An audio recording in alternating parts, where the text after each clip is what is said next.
সঁচা অৰ্থত দেখাত এক আশ্চৰ্যকৰ পৰিঘটনা। বাৰিষা হওক বা খৰালি, বছৰৰ প্ৰতিটো দিনেই কলিয়াবৰৰ কেলিদিন আদৰ্শ গাঁৱৰ এটা দমকলৰ পৰা অহৰহ ওলাই থাকে পানী। প্ৰথম দৃষ্টিত এই দৃশ্যই সকলোৰে মনত সৃষ্টি কৰে কৌতূহল, কিন্তু এই দমকলৰ আঁৰত আছে এক বিশেষ কাহিনী।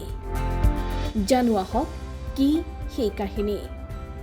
শ্বহীদ নৰেন্দ্ৰনাথ মহন্ত প্ৰাথমিক বিদ্যালয়ৰ সন্মুখত থকা এই দমকলটোৰ পৰা অনবৰতেই ওলাই থাকে পানী।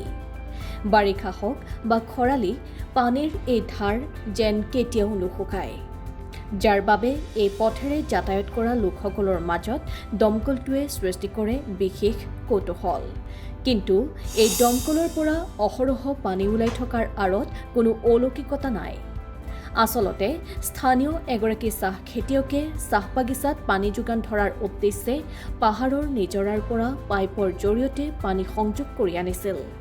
আৰু সেই সময়তেই শ্বহীদ নৰেন্দ্ৰনাথ মহন্ত প্ৰাথমিক বিদ্যালয়ৰ তদানীন্তন প্ৰধান শিক্ষক প্ৰেমকান্ত বৰুৱাই স্থানীয় লোকসকলৰ সৈতে আলোচনা কৰি সেই পানীৰ পাইপলাইনটোৰ সৈতে বিদ্যালয়ৰ সন্মুখৰ দমকলটো সংযোগ কৰি দিছিল।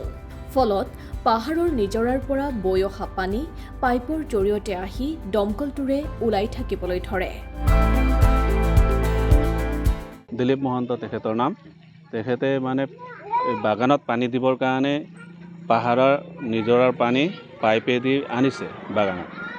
তাৰপিছত সেই সময়ত প্ৰধান শিক্ষক আমাৰ শ্ৰীযুত প্ৰেমকান্ত বৰাদেৱে তেওঁলোকৰ লগত আলোচনা কৰি সম্ভৱ আমাৰ স্কুললৈও আনাৰ ব্যৱস্থা কৰিছে পাইপ লগাই।